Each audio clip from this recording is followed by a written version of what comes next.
ও, লাইভটা কেটে গিয়েছিল, ঠিক আছে, কেন কাটছে জানি না। আচ্ছা, আবার বলি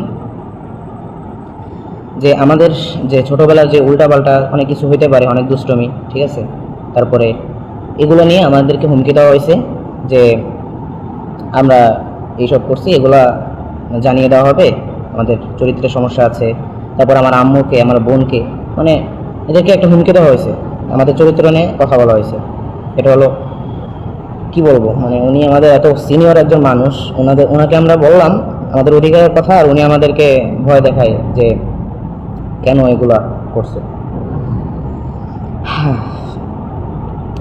আজকে কলরবের অফিসিয়াল পেজ থেকে আমার মাকে নিয়ে অশালীন মন্তব্য করা হয়। এই কলরব কিভাবে সুশৃঙ্খল, মানে আমি বুঝি না।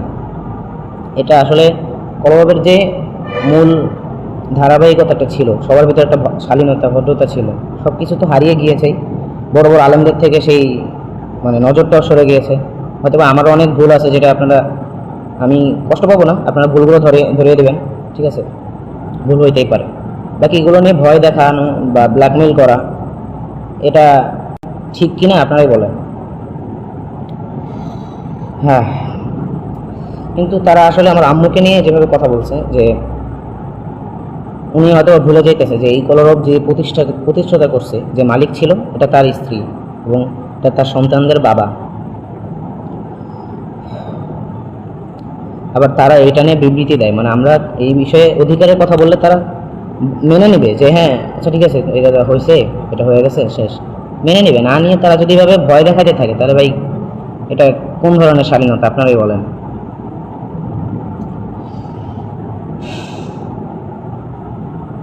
আর আপনারা জেনে রাখেন যে পত্রপত্রিকার যে বিষয়গুলো, যে পত্রিকার ভিতরে যেসব খবর এসেছে, সেগুলো কোনো কিছু ভুয়া নয়, সেগুলো আমাদের সকলের পরামর্শে, আমাদের ফ্যামিলিগতভাবে সেটা ছাপানো হয়েছে। এখন এটা নিয়ে ইনশাআল্লাহ আমরা অনেক কিছু চেষ্টা করছি। যারা যা করেছে দোয়া করি এগুলো যেন ঠিক হয়ে যায়, আল্লাহ তাদেরকে হেদায়েত দান করে, এবং খুব শীঘ্রই আমাদের যতটুকু সম্ভব আমরা অতটুকু করব। আর এই যে খবরগুলো, এটা হলো বড় একটা কথা যে অনেকে মনে করতেছে এটা স্ক্যাম বা অন্যান্য, বা কলরবের বিরুদ্ধে যারা অনেক কথা বলে, অনেক কিছু বলে কলরবকে মানহানি করতে চায়, ওগুলো তো করবেই ভাই। কারণ কলরবের ভিতরে তো ওরকম মন মানসিকতা মানুষ কয়জন আছে, যারাই আছে বড় বড়, সকলের কিছু কিছু ভুলের কারণে কলরবের দোষারোপ করতে হয়। দেখা গেছে কলরবের একজন শিল্পী একটা জায়গায় একটা উল্টাপাল্টা করে বসছে, তো তার জন্য পুরো কলরবকে দোষারোপ করা যায়, কলরবের চরিত্র খারাপ, কলরবের এই হয়েছে এই হয়েছে। আর একজন বলতেছেন হুমকি কে দিছে, হুমকি আমি বলতেছি যে হুমকি যাদের বিরুদ্ধে আমরা বলতেছি, রশিদ আহমদ ফেরদৌস, বদরুজ্জামান চাচু, ওনাদের কাছ থেকেই হুমকি আসছে যে গালিবের বা রুহির, এদের ভিতরে যাদের বিষয়ে যা জানে, বা মাদ্রাসায় থাকতে যে অনেক কিছু আছে, হুজুররা তো কী করবে, কোনো উল্টাপাল্টা করলে গার্জিয়ানের কাছে বলে। আর ওই সময় গার্জিয়ান কে ছিল? বদরুজ্জামান। তো সেই হিসেবে সব কিছু তার কাছে বলা হয়েছে। এখন সে আমার ওই ছোটোবেলার ওই বিষয়গুলো নিয়ে আমাকে ব্ল্যাকমেইল করতেছে। সরাসরি আমাকে বলে নাই, অবশ্যই আমার ফ্যামিলির কাছে বলছে, তাদের কাছ থেকে আমি শুনছি। আর আমরা আমাদের মূলত অধিকারের জন্য নেমেছি। তো যারা আজাদ ভক্তরা আছেন, বাবাকে ভালোবাসেন, তাদের কাছে রিকোয়েস্ট করবো তারা আমাদের সাথে থাকবেন।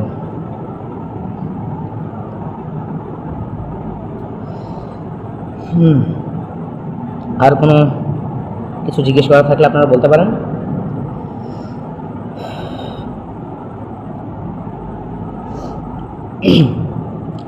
আরেকটা কষ্টের বিষয় হলো যে কলরবের যে অফিসটা, আপনারা দেখেন যারা কলরবে গিয়েছেন অনেক আগে, তারা দেখছেন যে কলরবের একটা অফিস ছিল, সেটা আমার আব্বু নিয়েছিল, কিন্তু ওই বিল্ডিংটা চেঞ্জ করার পরে অন্য একটা অফিস নেওয়া হয়েছে। সবচেয়ে কষ্টের বিষয় হলো আজ 20 বছর হয়ে গেছে, কলরবের বয়স মনে হয় 6 সাল থেকে না 4 সাল থেকে 20 বছর বয়স কলরবের, আজ পর্যন্ত কলরবের নিজস্ব একটা অফিস নেই। তো এটা যখন আমরা বলছি, এটা নিয়ে অনেকে কথা বলছে, তখন বদরুজ্জামান চাচু উনি বলছে যে কলরবের জন্য অফিস নেওয়া হইতেছে, একটা বিল্ডিংয়ে বায়না দেওয়া হয়েছে, 40 লাখ টাকা বায়না দিয়েছে, যে আগে থেকে টাকা দিয়ে রাখছে 40 লাখ টাকা, যে ওই ফ্ল্যাটটা কলরবের নামে হবে। কিন্তু পরবর্তীতে খোঁজ নিয়ে জানা গেছে যে এই কলরব বা কলরবের নামে কোনো ফ্ল্যাটই নেওয়া হইতেছে না, মানে যে ফ্ল্যাটটা নেওয়া হইতেছে ওটার কাগজপত্র সম্পূর্ণ নিজের নাম, অর্থাৎ বদরুজ্জামান উজ্জ্বল বা এই ওনার নিজের নাম দেওয়া এই ফ্ল্যাটটা নেওয়া হইতেছে। এখন চিন্তা হয়েছে কলরবের মানে কলরবের ফ্ল্যাট, কলরবের অফিস হবে, সেটা তার নাম কেন থাকবে? সংগঠনের নামে হবে না, বা সংগঠনের যারা মালিক তাদের নামে হওয়া উচিত।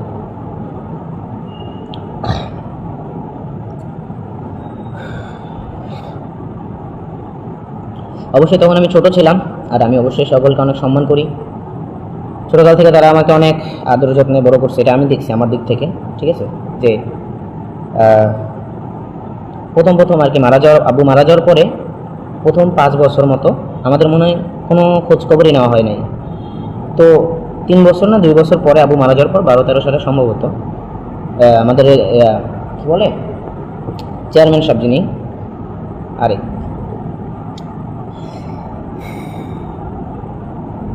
ইসলামী আন্দোলন বাংলাদেশের যিনি মেন, ওনার সাথে অনেক কথা হয়েছে এই বিষয়ে, কারণ আব্বু তো ওখানে একজন ছিলেন, ইসলামী আন্দোলনের একজন কর্মী ছিলেন।